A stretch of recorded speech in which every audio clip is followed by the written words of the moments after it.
This is Libby Road and the Sound Epistemology Podcast. Today on the podcast, I do a Street Epistemology interview with Heron Stone, who says that 95% of people, 95% of the time, live in a language-induced hypnotic trance. They believe everything they hear their language machine say. We explore how our language machine affects our behavior and our stress level. I should mention that towards the end of the interview, you may hear a slight change in the audio. And when I say a slight change, what I mean is it's pretty noticeable. So apologies for that. Heron was kind enough to send me his version of the recording so that I could fill in the gap at the end where my machine decided to stop recording. So please check out his work. It's pretty fascinating. I'll have his information in the description. So let's go ahead and get into the interview with Heron Stone and Gendo, Tactical Language, and the Five Stupidities. So you're okay if I record this? I'm recording. Okay, great. So you're okay if I record? Yeah. Okay. I record Awesome. Everything I do. Yeah. This is actually the first one-on-one conversation on Clubhouse that I'm recording. Okay. So I've done at least 100 so far. I don't know, quite a few. Oh wow. Okay. And so you have a podcast or something that you upload it to? Yeah. Well, I haven't posted anything to my podcast in a couple of years. I've just been collecting them, and but they're all going up to the Internet Archive. Okay. That's where I put them. This stuff is for future anthropologists. Oh, cool. We're at a turning point in history right now, and I'm thinking, wouldn't it have been interesting if somebody had been around recording bar conversations in the United States in 1770? Wouldn't it be interesting to hear what was on people's minds and what they talked about and stuff? So that's why I'm doing this. We're at a turning point in history, and I'm documenting. Well, and of course, I'm mostly interested in language stuff, so I'm just documenting all of that. That's cool. So it's almost like a time capsule type thing.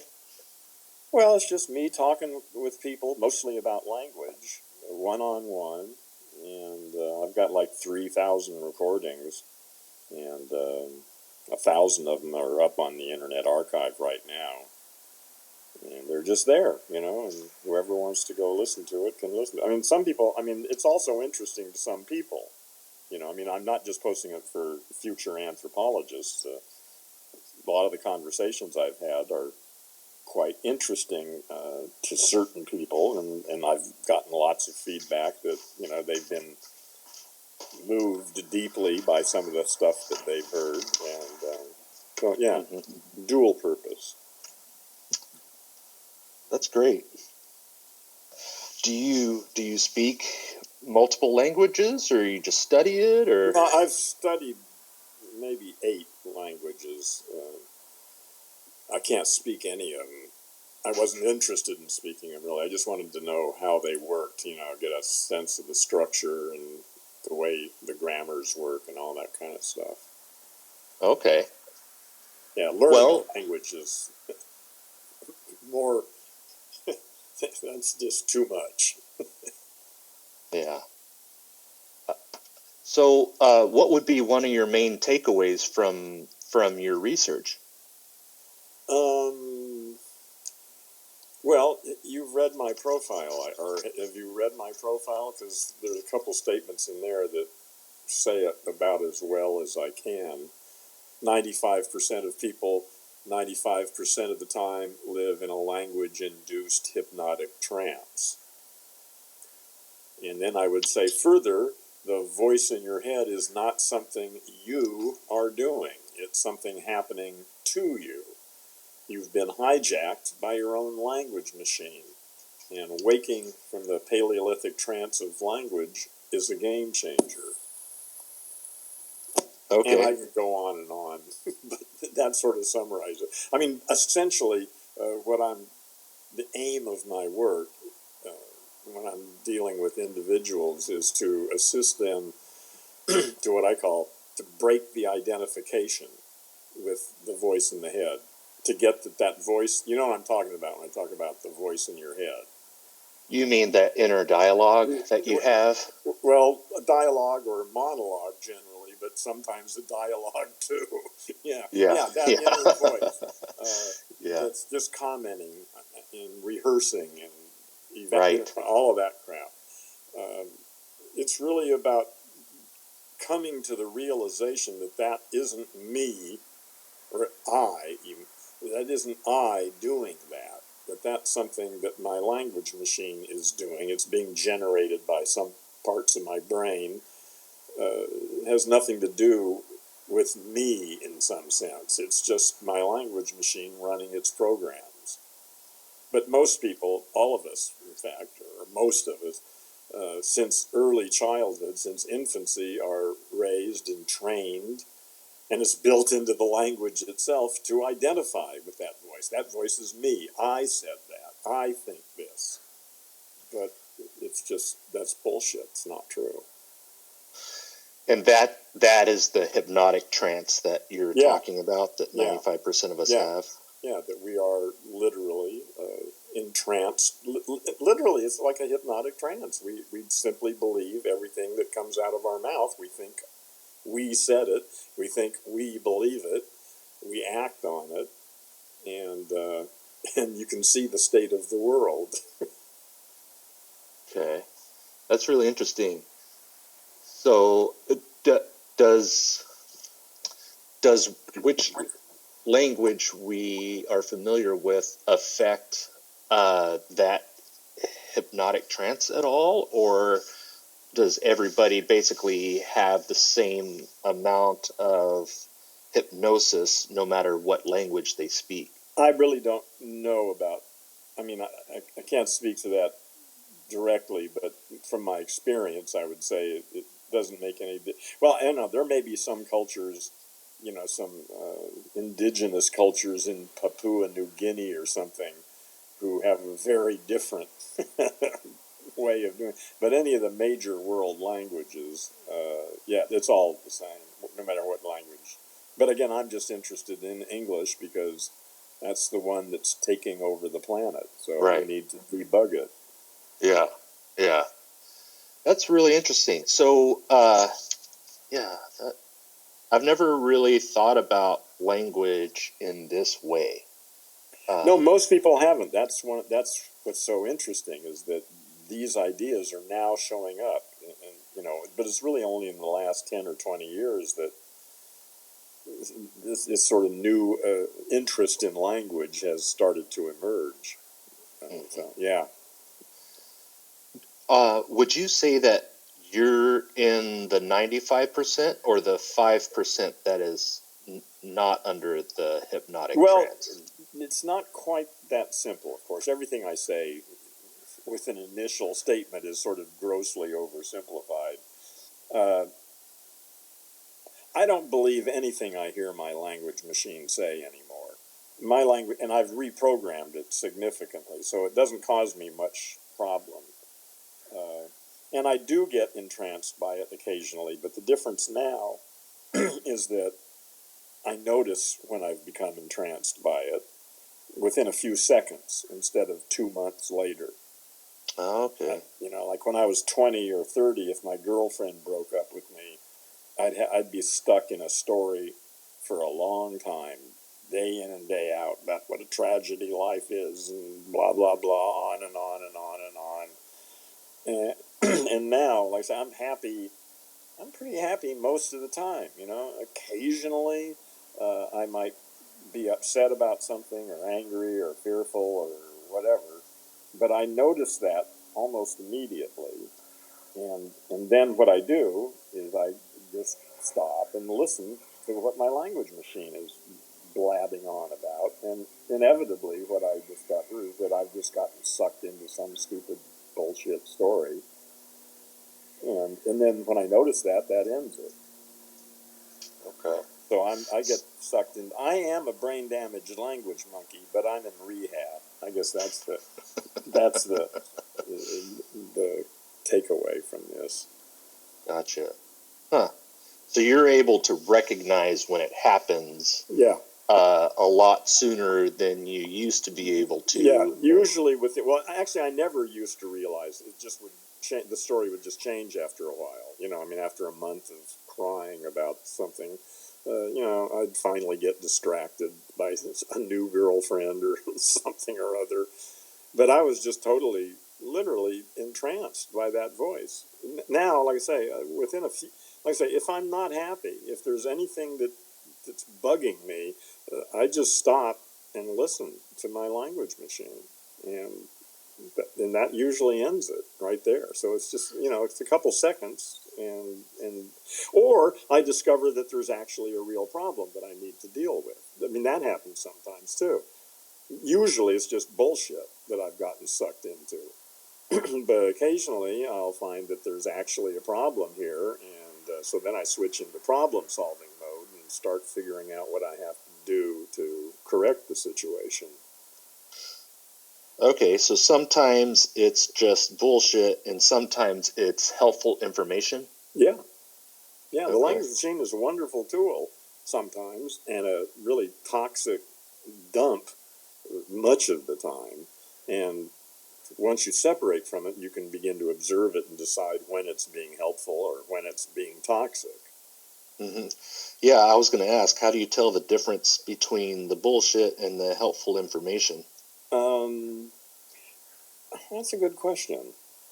Well, it always seems pretty clear. Like, say, 95% of the time or something, when I'm upset about something for whatever reason, if I stop and I listen to what's going on in my language machine, it's just some bullshit. I'm running some story that I got sucked into about something that somebody said or that I have to do or whatever.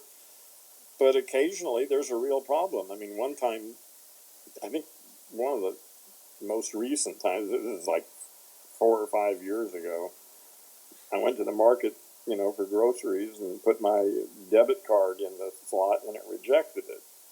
And I was surprised, and so I put it in again, and apparently I had no money.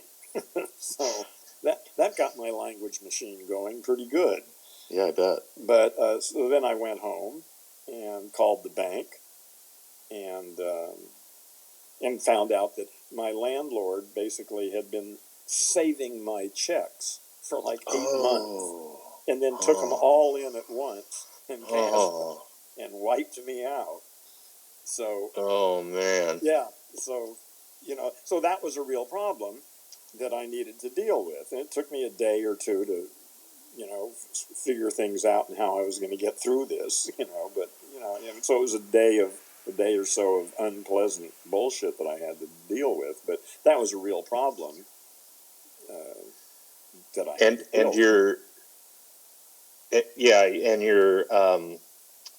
Your inner monologue told you important information at the time when you were using your card? It just, everything, it just started going, shit, fuck, there's no money, what am I, it was just that kind of stuff, a lot of adrenaline or whatever, I don't know, but I mean, I was upset, and, but I mean, it was clear that this was a real problem, though. Immediately, if I don't have any money, that's a problem. It's not like somebody said something yesterday, and I'm pissed off about it, So, yeah, this was a real problem that needed to be dealt with. Okay. It sounds like from where I'm standing, it sounds like that hypnotic trance or that inner story is more of a descriptive versus prescriptive thing, or would you agree with that, or are there times where that information that you're getting is useful in the moment instead of just kind of an expletive, or Well, you no, know what I it's mean? not. Yeah, yeah. The language machine is absolutely essential to modern civilization. I mean, we couldn't have the world we live in without our language machines. You know, it's fundamental. It's just that sometimes it's toxic and sometimes it's useful. In neither case should you believe everything you hear it say. It's just your language machine running its programs. But, you know, if your language machine is well programmed, it's sort of like an autopilot, you know, on an airplane. Uh-huh. If it works well, you can just relax and let the plane fly you there. But if your autopilot is badly programmed, you could be in big trouble.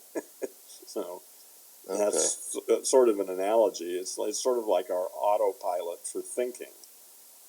And it works well. I mean, like I say, it's a powerful tool and it's absolutely essential. It's just that, again, we've been raised to identify with that thing, to think that's me saying that or thinking that. That's what I think. That's what I believe. Uh-huh. Instead, I mean, that's just nonsense. It's what your language machine has been programmed to do. It takes all your sense data and turns it into a story that you can use to sort of navigate your environment. Uh-huh. Yeah, it's something that we should not rely upon to determine if something. Well, you shouldn't believe it. You shouldn't believe it. You should listen to it. It's not a reliable method to find out if something's actually the case. Is kind of what I'm hearing. It's well, it can be. Sometimes it is. Like I say, you just can't believe anything you hear it say. You have to take it under advisement. Got it. So we shouldn't believe everything we hear, especially ourselves. We shouldn't believe anything machine. we hear. Belief itself is the great sin. Yeah. You know, I try to operate on conscious assumptions. I don't believe any of the stuff I'm saying now. I don't believe a word of it. Gotcha. Do you have an example of when this language machine was useful for you? Well, when I didn't have any money. How was that? How was it useful though? Well, how did it help you? Well, because then I sat down. I said, okay, I don't have any money. I better call the bank. So I called the bank. Okay, and the bank told me you don't have any money, which I already knew. And then I looked at. I mean, I basically hadn't even looked at my bank accounts for years because I always had enough money in my checking account, so I never paid any attention to it. And I looked at it, and there was like $8,000 of, of a withdrawal when he brought in all those checks and wiped me out. Yeah. And so I mean, and then I sat down. I mean, with my language, I'm thinking, okay, I need to borrow some money. I don't have any money, but I have friends who have money. So one in particular, a guy who's got a lot of money, and he loaned me, enough money to keep me going. And I arranged, to pay him back over a period of months. And but that took like a day and a half for that check to actually, or no, it took more than that, a couple days, for that money to show up. And then I was sort of back to normal, and I had to be kind of careful for the next few months because I had to pay him back, But anyway, yeah, the language machine helped me solve that problem. Okay. Your recognition of the language machine in the bank scenario caused you to stop and think about it, and then helped you with the process of calling the bank so that you could get the problem solved? This problem was clearly a real problem from the very. I mean, there was no question about this. When my bank card didn't work, right? I mean, that's a problem, right? It's not like. But the thing is, of course, and it's the feeling of fear or anger or whatever. I put that thing in there and it made that sound and didn't respond. So that got me. I mean, the first thing was a kind of emotional reaction to why isn't this working? It always works. Now it doesn't. And at that point, it was just sort of emotional reaction. But this one was clearly a real problem. Other times, like I say, I'll find myself sitting here and I may be fearful or anxious or something or other. And it's that feeling of, of unhappiness, basically, that's the trigger for me now. But as soon as I feel, not pretty good, then I stop and listen to what my language machine is saying. In that case, in the store, I didn't have to stop and listen to my language machine. I knew damn well what was going on. So, I mean, like I say, and that's usually the case. Real problems are pretty damn clear. Uh-huh. I mean, once you stop and look at it. But the first thing, anyway, is this emotional thing. Is something is happening here, and I'm not happy with it. Yeah, it's a problem. It's a problem that you need to solve. Yeah. Well, it may be a problem. See, that's the thing, is it has nothing to do with that. It's just this feeling of something or other. It's not even in language yet. It's just there's something going on here, and I'm not happy with this. Then I start thinking, okay, what's the problem?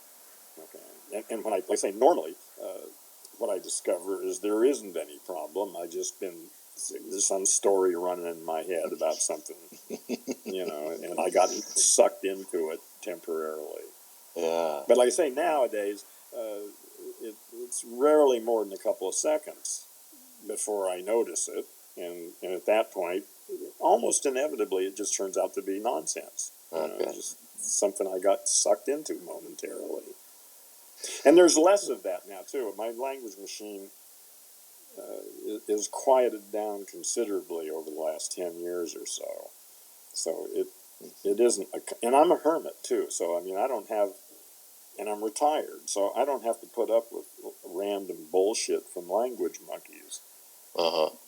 So my environment is very clean and calm, and it's just me and the dogs, and that works great. Well, that's good. I'm interested in asking how that situation with the bank would have been different if your awareness of your language machine wasn't as keen. I don't think it would have been much different. I mean, let's say this makes the difference in the other situations when it's bullshit. You can just notice it's bullshit and it disappears. So, even when I was in my 20s, if I'd gone to the bank and my bank card didn't work, I would have been equally upset, and I would have probably done pretty much the same thing that I did recently. So with this, again, in real problem-solving situations, the language machine works okay. It's just this other stuff, when we get sucked into this bullshit stories in our head, that it really shows up as useful, because you start to feel upset or anxious about something, and then you notice it, and then it goes away. Okay. So if you were to try to teach somebody how to use this language machine more effectively to solve problems, what would be something that you would tell them that they would need to do in order to get Well, I'm better? putting together a curriculum to teach this stuff. I don't know whether it'll be a year or 2 years before. I'm testing it on people now, but I'm not in any particular hurry.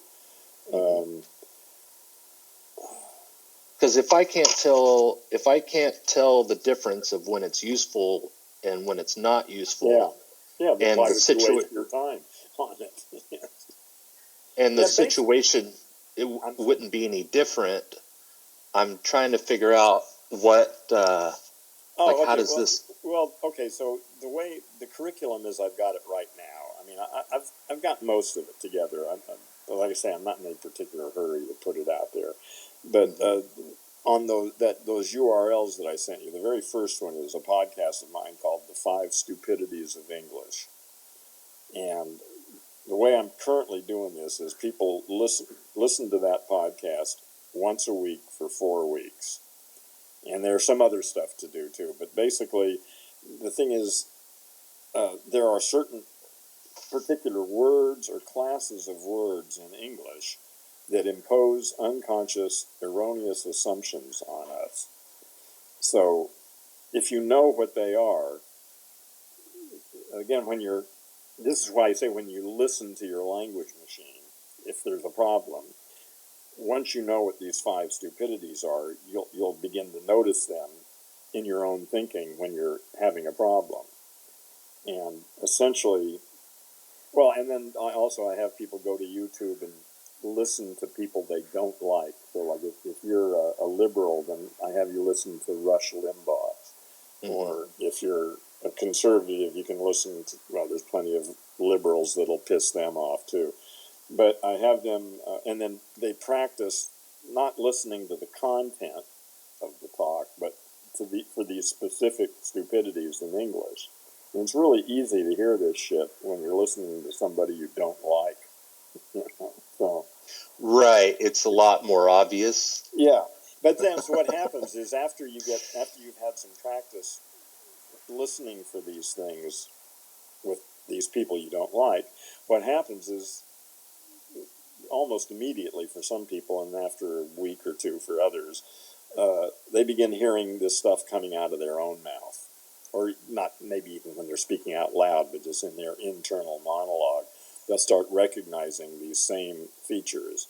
And that's the key, because at that point, you have separated yourself from your own language machine. You're observing it and noticing things it's doing that you're clearly aware are stupid and problematic.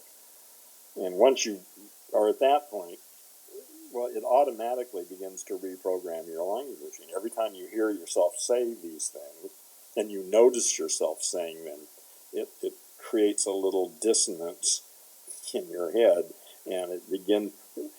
Well, again, you begin to notice these things and hear them. So, and again, you're not identified with it anymore. It's just you hear this stuff going on, and it's clearly stupid, and you can just dismiss it immediately. Mm-hmm. I see. You said before that the situation with the bank probably wouldn't have been any different had you known or not known more about this.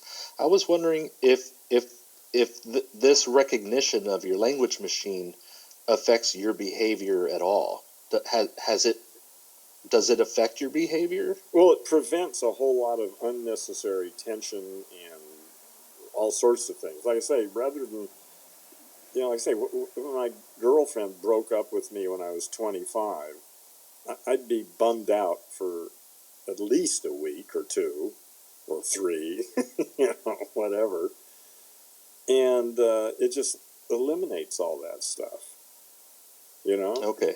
It's just, it's more that it eliminates negative stuff than it adds anything positive. It just eliminates a whole lot of unnecessary negative bullshit. Uh-huh. Okay. So the recognition of the language machine prevents tension and maybe a little bit of stress that you give yourself? More than a little bit. Okay. A whole shit ton of it. Yeah. Okay. Okay. And that helps with being able to see things more clearly and solve problems more efficiently, that kind of thing.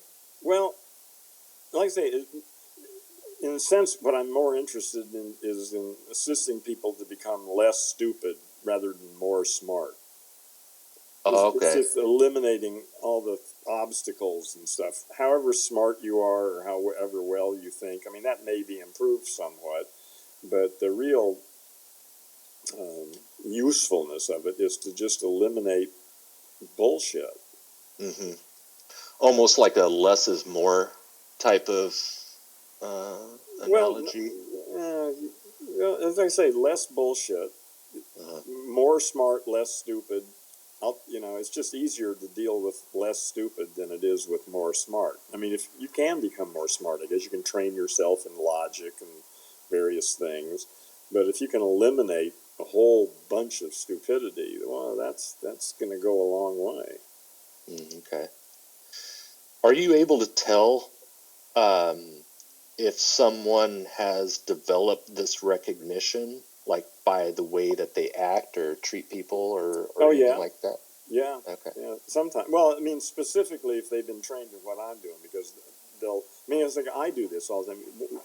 I'll say something and I'll hear myself say it and realize that what I just said was nonsense. And then I'll re-say it more precisely. And and when I hear other people doing that, they'll say something and then they'll notice that they just used one of the 5 stupidities, and they'll stop and then rephrase it. Okay, so by somebody's choice of words and maybe stopping and correcting themselves, that would be one way that you could tell that they've had some sort of training in this? Well, if they've had my training, yeah. I mean, I don't actually know of anyone who's even doing anything similar to this, so I can only really talk about the people I've trained and people that I talk to, and it's real simple. And I guess the big thing is they'll stop. They'll say something, and then they again, how can I say this? I don't know what I'm going to say until I actually hear myself say it. I don't sit here and plan my next sentence. I'm going to use these 9 words and put them in this order. It doesn't work that way. It just shows up in my mouth like what it's doing right now. And a lot of times, and again, I've reprogrammed my language machine, so it doesn't give me a bunch of bullshit or of the 5 stupidities a lot, but it's still in there. And it does come out once in a while, but I usually catch it immediately. I hear myself say something, and I realize that that was nonsense. And so then I'll stop and say, wait a minute, and I'll rephrase it. And also, there's another thing that I need to make clear here is that I always forget to say this, but this isn't, I mean, we use language for lots of things. I mean, we go to the bar with our friends and get drunk and tell jokes. Or we write love letters or poetry or all sorts of things that don't involve rigorous analysis. So all this stuff I'm talking about is really designed to be useful in analytical or problem-solving situations. This isn't for 100% of your life. Most of the time, you're in situations where precision in language and unconscious assumptions are irrelevant. Really. But if you're having an argument with your spouse, or difficulty at work with some issues, or, that's when this stuff becomes useful. Gotcha. Can I ask a hypothetical? You can do anything you want. This is fun. I would ask, just hypothetically, if you somehow found out, say tomorrow, by some means of knowing that was reliable, that the recognition of our language machine didn't affect anyone's behavior or anyone's stress level, what would that mean? What would that mean for you? What would it mean if I didn't think it was if this had nothing to do? Yeah, I would go out and play with my dogs and forget about it. I mean, I've seen enough already. I'm convinced that basically 90% of the tragedy and sorrow in the world results from exactly this kind of stuff. I think it's the most important factor. I think we're at a turning point in world history. I think that humans have been entranced by the voice in their head for the last 200,000 years. And we are now in the process of waking up from that trance, and it's going to totally transform this planet in the next 30 to 40 years, probably. Mm-hmm. And if I really, really was convinced that it was just not really relevant, then I wouldn't waste my time on this. I'd just, like I said, I'd go play with my dogs, and I'd be on Clubhouse to talk to friends or something, but I wouldn't be pushing all this language stuff. Mm-hmm. Okay. What would you have to find out for your confidence level to go down about this? About I have the no language? idea. I have no idea. You know, it would have to be pretty. I mean, because I've been doing this for 50 years. I've read a lot. I've seen a lot. I've talked to a lot of people. I'm pretty convinced that what I'm talking about is not bullshit. It's possible that I'm just crazy. You know, that all this stuff is my imagination or something or other. I mean, that's certainly a possibility. But it's low on my betting list. You're open to being possibly mistaken about Well, this. I could, of course, yeah. I Okay. might be nuts. You know. Is there anything that would increase your confidence that the language machine affects behavior? I don't need it increased. It's at a level. Yeah, I'm. You know, my life is committed to this. Really, this is sort of my reason for existing now. Yeah, it couldn't be any more. I don't know. I mean, yeah. I've devoted my life to this stuff, so I don't know how it could get any more committed than it is. Would you say that you've learned all you need to know to be at the confidence level that you're at? I've learned enough to be confident with it. Okay. I started this process in Zen Buddhism back in 1967. And so I was heavy into Zen and meditation and all that for a decade or more. And at some point I came to this idea that that there was a position of being enlightened enough. Okay. It's a little bit like a piano player, maybe, who sits in his room and practices 8 hours a day, but never gives a concert because he is not good enough yet. So all he does is sit and practice and practice and practice. And yet he may be really good, and certainly good enough to entertain people and give them some wonderful experiences, but no, he's still not good enough, and he's just going to practice away. And I sort of came to a position like that with respect to enlightenment. I just, I'm sure there are people way more enlightened than I am, but I'm enlightened enough to where I could actually do something of use in the world. And instead of spending hours a day meditating and that, I could be doing things that actually make a difference. You can go out and play in the piano bars and stuff. Yeah, or at a concert hall, or at a Yeah. bar, or just for my friends or whatever. And I could still practice, maybe only an hour a day instead of 6 hours or 8 hours a day. How is there a way that we can test this idea? Which idea specifically do you want to test? Yeah, the idea that the recognition of our language machine affects our behavior and stress Well, level. you can test it. I mean, I've already tested it on myself and a number of other people, and I'm satisfied that it works. It's not for everybody. I mean, clearly there are a lot of people wouldn't even be interested in listening to this conversation. My sense is my audience right now is probably is around 5% of people. I think most people are basically a bunch of brain-damaged language monkeys and have no awareness or interest in any of this kind of stuff. They just want to get a bigger TV, a new car, and a wife with bigger tits. And that's all they're really interested in. And that's okay. That's That's the way most people are right now. But I think that percentage is changing. It's changed a lot in the last 20 years, and I expect it's going to change even more in the next 10. So I'm optimistic that this thing about language is about to take off, that people are beginning to realize how really significant it is and how much trouble it creates in their life, this internal monologue and the strife that they experience and the anger and fear and stuff that they have to deal with. We'll see.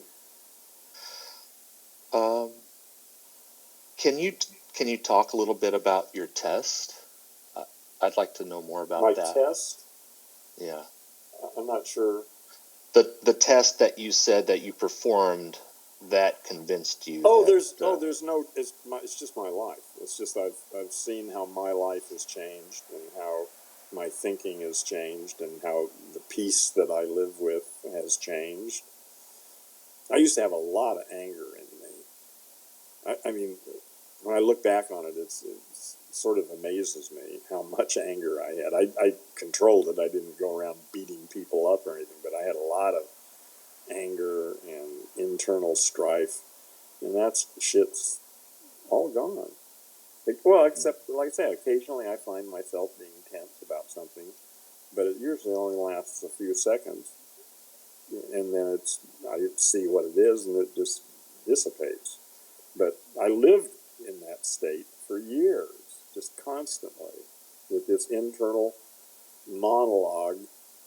I mean, sometimes it was, a lot of times it was helpful. I mean, it was still, I used it for problem solving or whatever, living my life. But, I mean, there was a lot of this internal monologue was really negative and toxic for a long time. And that's pretty much gone. That's awesome. Yeah, it is. You said that you were able to test this on other people. Can you maybe talk a little bit about that? Well, over the last 5 or 10 years, I mean, I've been podcasting for a long time, so I get feedback from people about the podcast, and a lot of times, I've gotten really interesting feedback from people thanking me, saying that they heard something in a conversation that really helped them. And since then, there have been a couple of people who are actually now also gendo monks who have been changed so dramatically that they are like devoting themselves to this work now. So, and that is a demonstration of this idea being. Well, these people have found it to be transformative in their life. That they feel like they are not really the same person who started the journey. That after running into this work, everything has changed. They're like a different person as a result of it. Although that's kind of hard to talk about this because everybody's kind of different, and I don't know, I'm a little, not nervous, but I mean, talking about this kind of stuff because it sounds kind of, I don't know what it is, but anyway, a few people, not many, but a few people see this as like a major event in their lives. And I suspect that more people are, and that's what I've found here on Clubhouse, is that my ideas are beginning to get some traction here, and a number of people are telling me that this has really changed the way they think about everything. Is it possible that they have all had a positive impact, that this has positively impacted their life, and it still not be true? Like, because I hear a lot of, and I don't want this to sound like Don't worry, you're not going to hurt my feelings or anything. Yeah. So. No, I don't want it to sound like I'm not taking what you're listen, what you're claiming is valuable. Listen, you should be skeptical. I mean, Okay. I'm uncomfortable saying a lot of this stuff. I mean, like the fact that I think that this stuff is like important for the future of the planet. I couldn't even have said that out loud a year or two ago because it just sounds so fucking bizarre. You know, well, I've got a problem. I've got the answer to Earth. We're going to save Earth, you know. Yeah. And yet, I think this is not the whole story, obviously, but one thing that we need to deal with. Yeah. But I'm uncomfortable even saying those kinds of things. So I understand. I expect you to be. I would hope you're skeptical. I appreciate that. Because I hear there's a lot of types of conversations that I have where, people will say that, a lot of people have been transformed by this thing that I think is true, and therefore that thing is true. Yeah. Listen, I don't believe any of this stuff. Again, these are just assumptions that I make that seem to work quite well, but I don't really believe that I know what the truth of this shit is. Mm-hmm. I'm sorry, go ahead. Yeah. Oh, well, no, I was just kind of comparing it to, claims that people make, and then they rely on people's personal experiences to demonstrate the reality of it, and then, Oh, yeah. Well, personal experience is really all I have. I mean, I got stories. Okay, this gets back to one of the fundamental principles that I operate on. You're familiar, I guess, with Descartes' cogito argument, right? I think, therefore I am. You got it, okay. And you know how he came up with that and why? I mean, he was looking for, or at least he claimed he was looking for a unquestionable starting place from which to build the philosophy, which in itself was bullshit because he was a Christian. And so, that's what he claimed. Anyway, it turns out that that's really an empty claim. I think, therefore I am. Without telling you anything about the nature of this I thing, it's just empty verbiage. It sounds cool, but doesn't really carry much water. But the question is interesting. What is available to me to try and make sense out of my existence? Here I find myself showing up in this world that seems to have been going on for some time. And my question to me was, well, what's available to me to try and make sense out of all this? And what I've come up with is two things, not just one statement. But the first thing I have available to me is my immediate sensory experience through like a dozen or more senses. It's not just the big five. There are a bunch of other more subtle ones that we have. But that's one thing. Prior to language, I mean, mosquitoes have immediate sensory experience. And so that's one thing that's available to me. I see stuff, hear stuff, feel stuff, on and on. And then in addition to that, I have stories about my immediate sensory experience in the domain of language. Mm-hmm. And actually, I can't think of anything else that I have. But the stories, I mean, like even the idea of reality itself, that's a story. That's a story that we made up to try and make sense out of our sensory experience. I say, well, there really is a monitor over there, and it's composed of atoms and molecules and mesons and quarks and stuff. And that's all real. But that's a story. It's a way to make sense out of my sensory data. And I'm not saying it's a bad story. It's a great story. Here we are on Clubhouse because science is sort of based on this story that there is some kind of objective reality out there that causes me to have these perceptions. But I don't accept that. Reality is a story. It's a good story. It's the best story we got right now, but that's all it is. There's no way to verify objective reality. There's no way to get out of it. There's at least no way I can see. I'm pretty convinced that,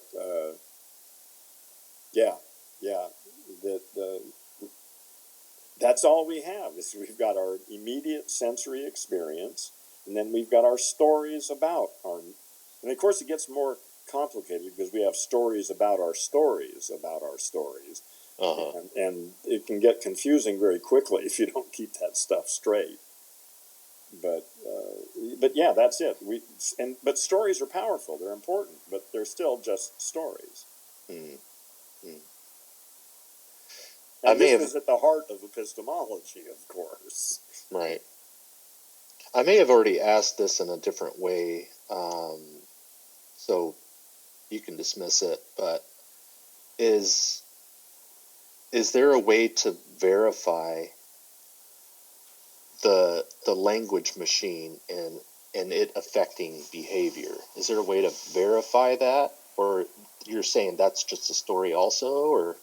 Yeah. Is there a way to verify? Well, I don't know how you'd verify it scientifically, but it's easy to verify it in my own life. Okay, you're basing on your own personal experience. Yeah, and talking to other people who have undergone a process similar to this. See, ultimately, okay, well, this gets to another point. Ultimately, since all I have is immediate sensory experience and stories about immediate sensory experience, and by the way, the stories about immediate sensory experience come to me through immediate sensory experience. Okay? I hear you talking, or I read stuff on a page, and those stories come to me through immediate sensory experience. So in some sense, even the stories disappear. All there is just experience. And at that point, I come to this sort of acceptance of the fact that we live in a giant mystery. And I'm content with it. For many years, the mystery used to piss me off. I wanted words that I could say that explained it all and that I felt comfortable with. But now I'm at the point where I just accept that I really don't know what the hell is going on in the universe. I've got my stories. I like my stories. They work pretty well, but they're just the best stories I've been able to make up with. And that ultimately, it's just beyond me. It's a mystery. It's sort of like, the bacteria that live underneath my fingernail probably don't have much of an idea about this conversation you and I are having. It's like over their heads, let's say. And Right. for us, living on the surface of Earth, in the edge of a galaxy among 100 billion other galaxies, to imagine that we actually know what's going on strikes me as ludicrous. We've got our stories. We've got some pretty good stories. Like I say, we're on Clubhouse. That's a result of a bunch of really good stories that work well. But I don't believe any of those stories. They're just the best current story. I mean, there was a time when science, they didn't call it then, but everything was earth, water, fire, and air. And that was the best story they had. And that was a good story at the time. It satisfied them. They liked that story. Everything is earth, water, fire, and air. Well, we've got different stories today. Much better stories, much more powerful stories, but I don't think they're any more true. It's not like they're zeroing in. They're just different stories. And my sense is 20, 30 years from now, we may have radically different stories about reality, or, quantum stuff is like really throwing all that up in the air. So I'm expecting like radically new theories about everything in the next few decades.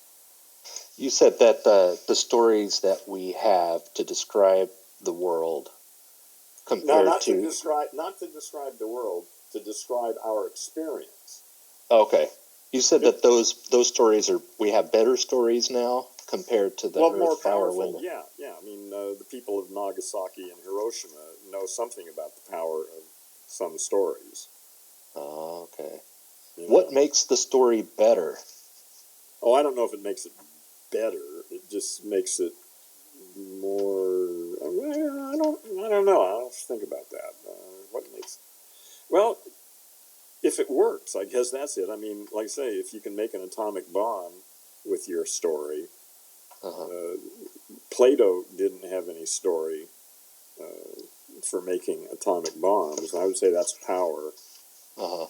Something like that. I don't know. I guess what I was kind of referring to was when you said that, back in the day we had, earth, water, air, and fire, right? Yeah. And you said now we have better stories. I was curious as to what would make them better. Are you saying that we have it more accurate? Well, I would say atomic bombs and Clubhouse. Okay. That's what makes them better, is that you can use those stories to do something real, to make... They're more useful. Yeah. I mean, with earth, water, fire, and air, there's not a whole hell of a lot you can do with that, really. Okay. So they're in a sense, it sounds like what you're saying, they're better, for lack of a better word, because they're more useful. Yeah, or maybe more powerful. I'm not sure. I'm not sure. But better may not be the right word. Just appropriate to the time. Times change. Earth changes. And this has to do with another one of my stories and how I see our place in the universe and what's actually happening. In my story, Earth is a living organism. It's not just a rock with life on it, but it is in itself a living organism. And for that reason, I'm not an evolutionist. I don't think Earth is evolving. I think it's developing. I think it has an end point towards which it's moving. It's not just random, but that Earth it's almost like an embryo of a frog is destined to become a frog, not a palm tree. It's headed somewhere. And so my sense is Earth is headed somewhere. It's an organism, and it may be bordering on self-consciousness, but that's getting a little far out. Yeah, we can talk about that someday. Yeah. So, but if that's the case, if Earth, when I see Earth as a living organism, and it seems, are you familiar with the concept of punctuated equilibrium? Punctuated equilibrium? I don't think so. Okay, it's the standard theory of biological evolution nowadays. It's been that since the 1980s, but they still nobody teaches it, unfortunately. But back in the 80s, Niles Eldredge and I think it was Stephen Gould wrote this paper called Punctuated Equilibrium, in which they re-examined the fossil records and the story of evolution. I mean, the way I was taught evolution is that it's this slow process of, it takes millions of years for one species to gradually transform or evolve into a new species. I mean, that's the way you were taught, right? Yeah, like small incremental changes. Yeah, right, yeah. Well, but the fossil record doesn't support that at all.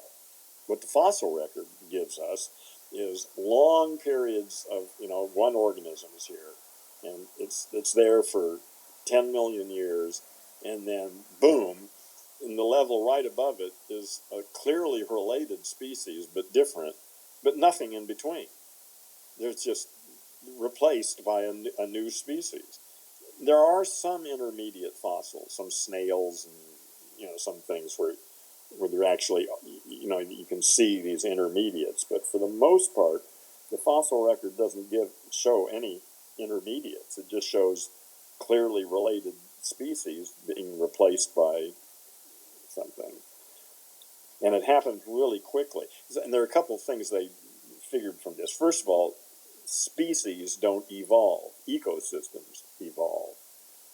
Right. The whole environment. It's pointless to talk about one particular species transforming in the midst of everything else staying the same. It doesn't work that way. So it's these ecosystems that change. And the real point of that whole thing is that this happens rapidly. It's not something that happens gradually over. It's more of a step process than a ramp process.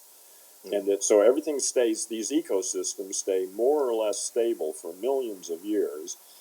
There are ripples, there are little changes here and there, but basically they're stable. And then, for some reason that nobody knows, they go through this dramatic transformation. Everything goes into upheaval, and it does it in thousands of years, not millions of years. And then it stabilizes again for another 10 million years. So that's why they call it punctuated equilibrium. That basically you have long periods of stability and then these rapid periods of dramatic transformation, and then it stabilizes again for a long time. So once you see that, it's really clear that we're living in one of those punctuations.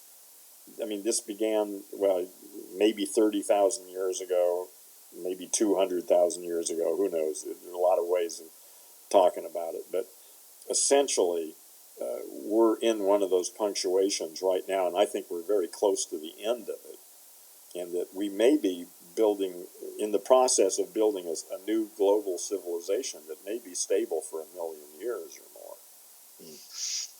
Once the punctuation is concluded. Gotcha. Yeah, thanks for explaining that. I may not have ever heard that term, punctuated equilibrium.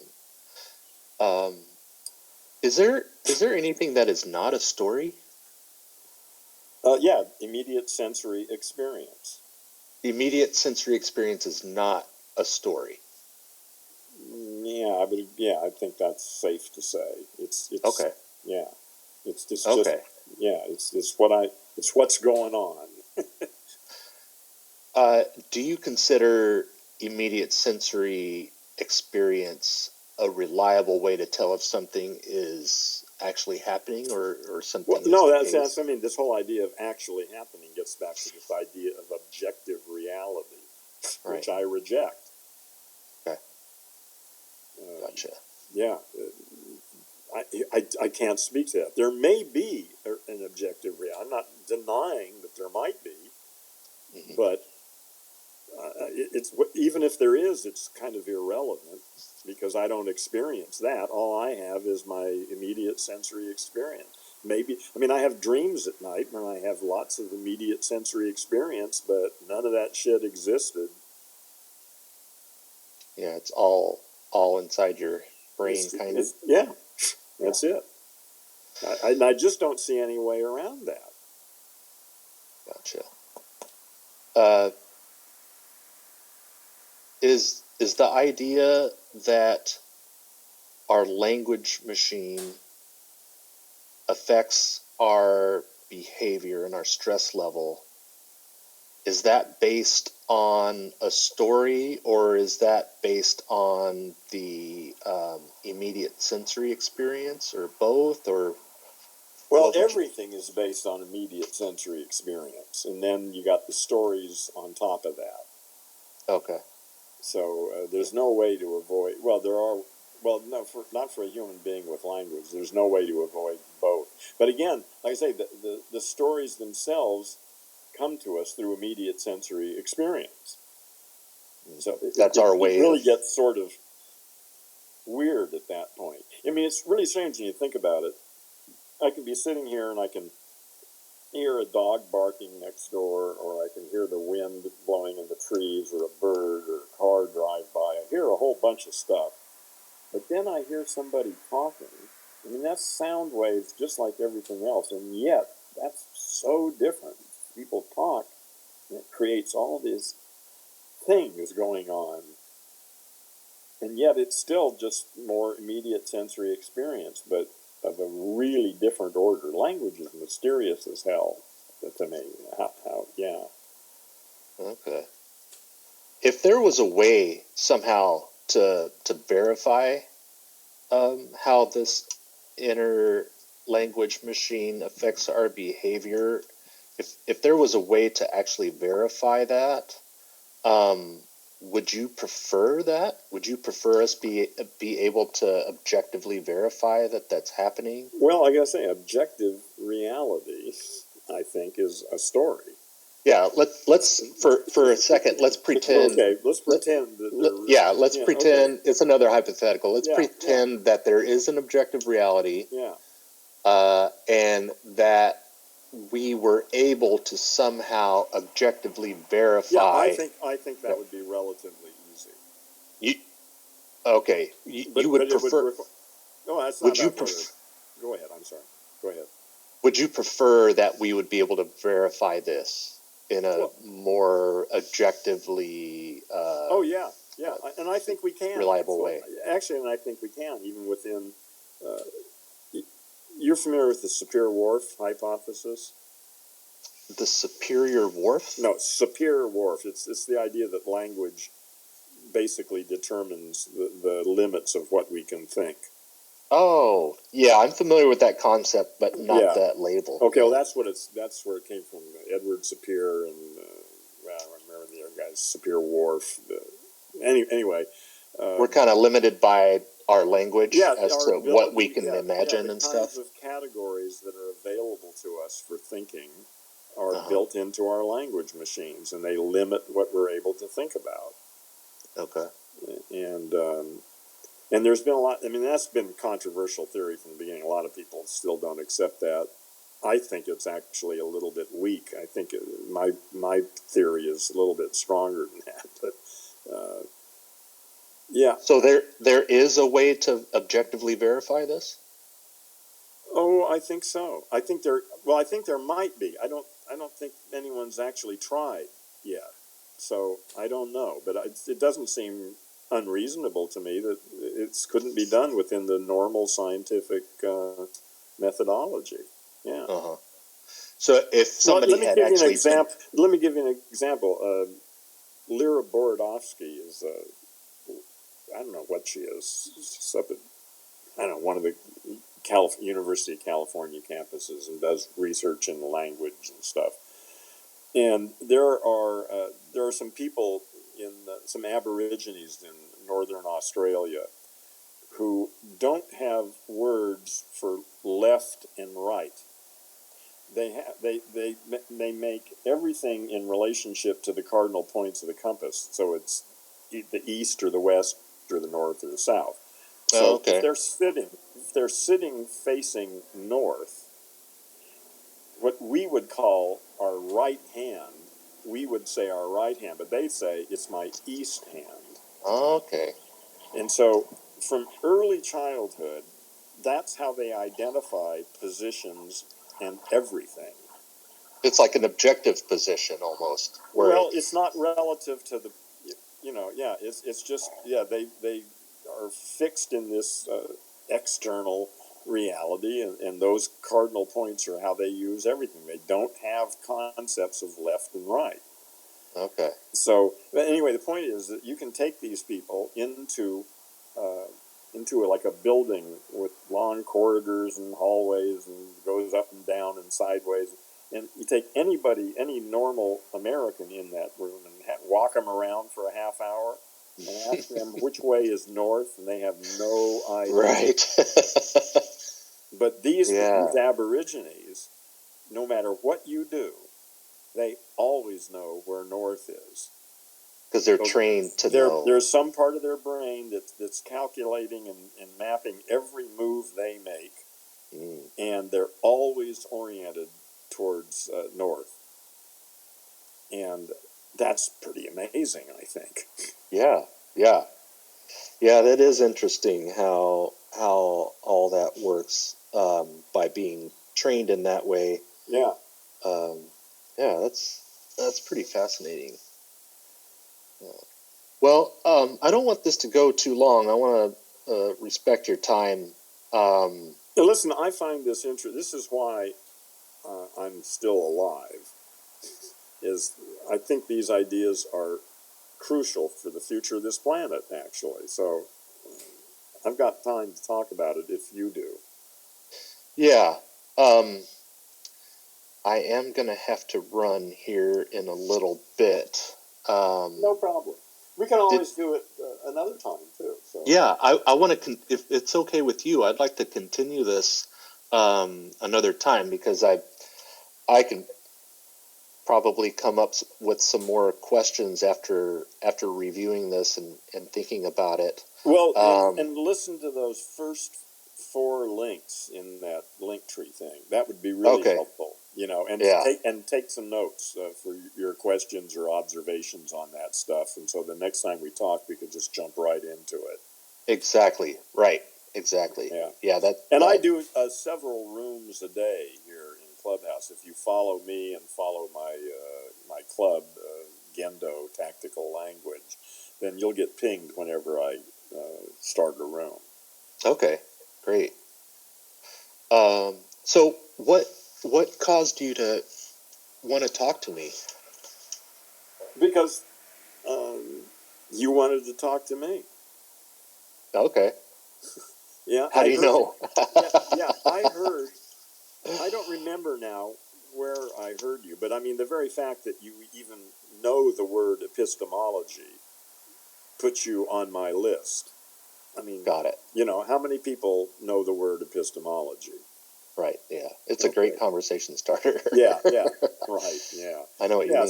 So that put you on my radar. And, okay. And like I say, I'm here to change the world, and there are some people are more ready to talk about this stuff than others are. Yeah. So it must have been another room that you were in. Yeah, we were in a room together. I don't remember. I don't know now what room it was or anything. I think I must have heard you talking. And in a room, and then I looked at your profile and saw the word epistemology, so I figured, and this guy sounds interesting, let's talk.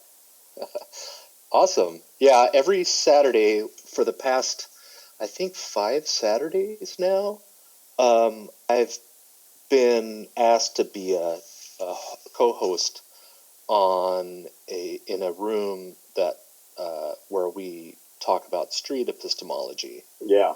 That must have been the guy who started that? It's an Italian name, right? Well, Peter Boghossian wrote the book. No, but there's another guy who's got. You're probably talking about Anthony Magnabosco. Right. Yeah. Right. That's yeah. It. Yeah. He's the one that read the book and decided to apply what he learned from the book to real life and start filming people. Yeah. Answering questions in like an interview. Yeah, good work. Yeah, I've been aware of his work through Magnabosco's work for a while. Yeah. And he does good work. Yeah. Okay. Awesome. Yeah. Well, this has been a really great discussion that I've had with you. I've really enjoyed it.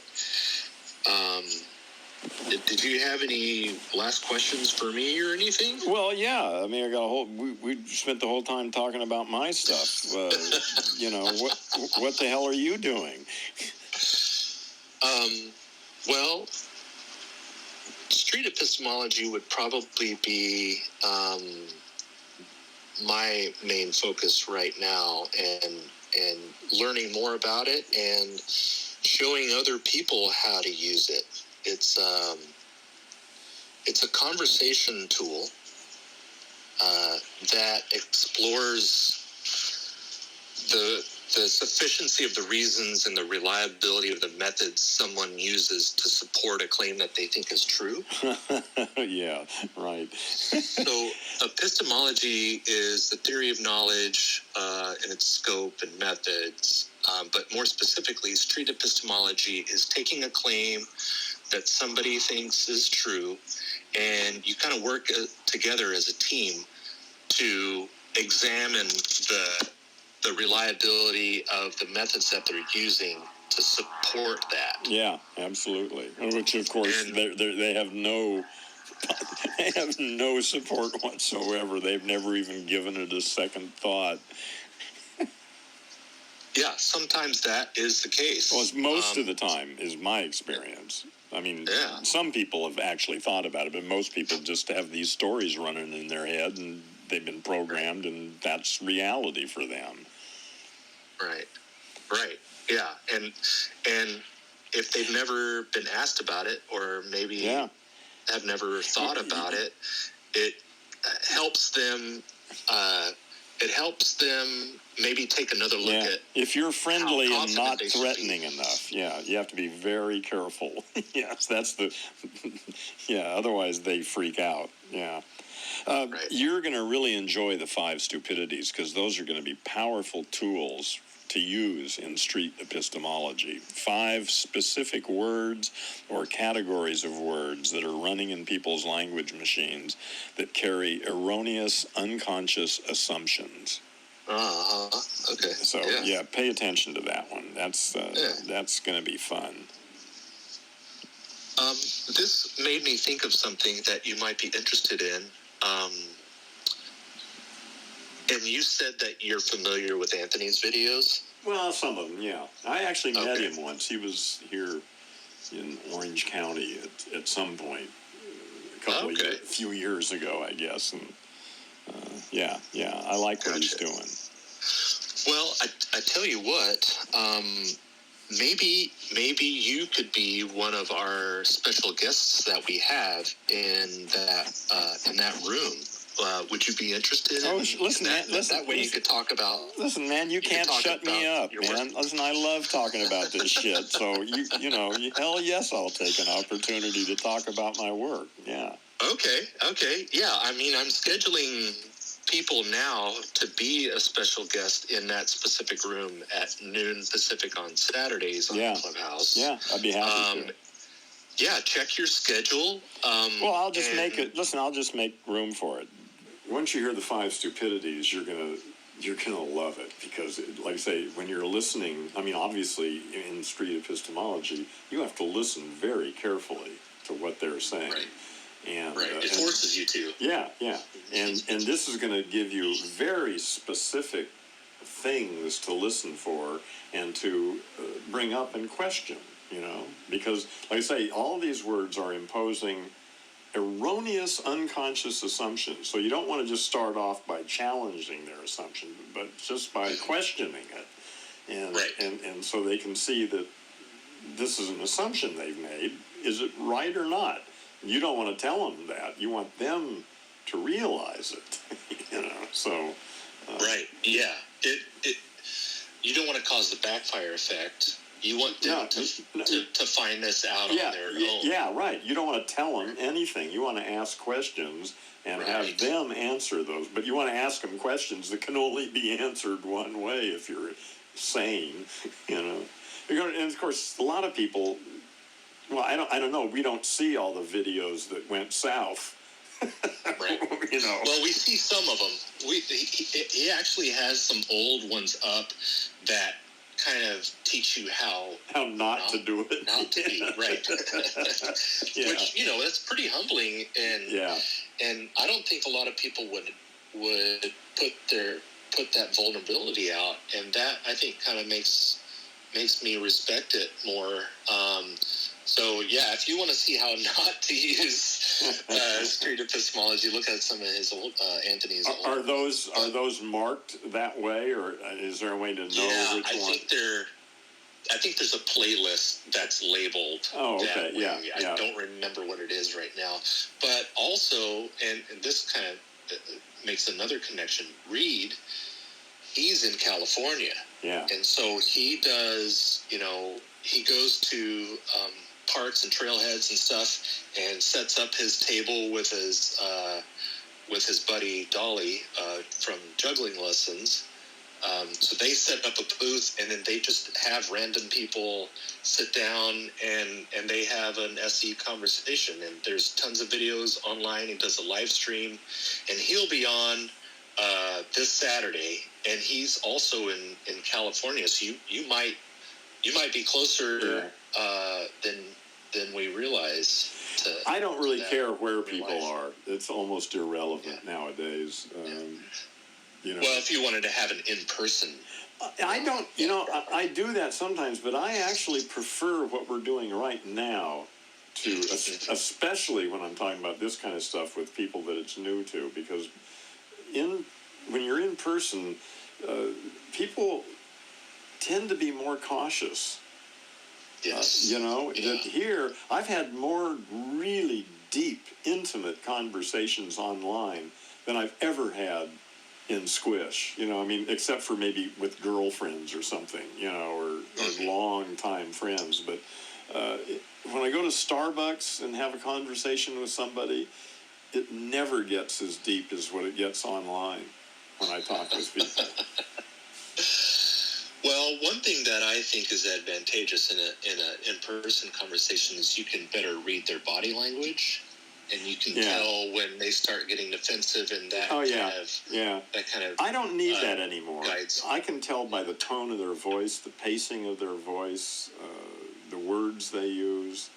I mean, you're right. You can catch stuff in person, but I don't need that.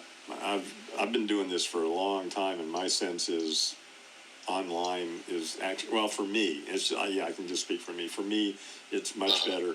I find that in person, you can tell more, but you can also be more imposing, more threatening to them.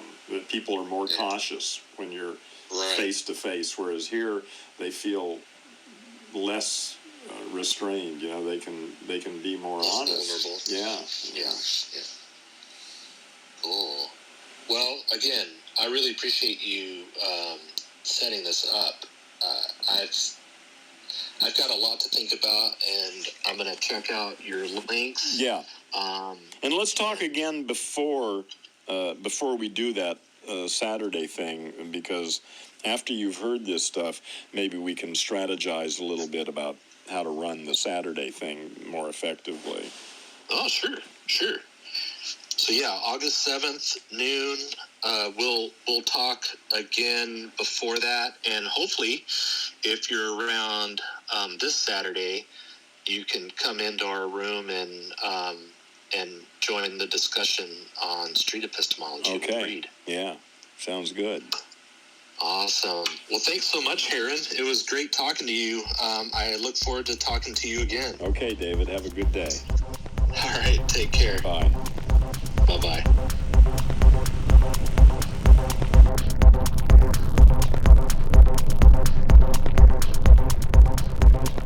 And there you have it. Stay tuned for more episodes of my conversations with Heron Stone.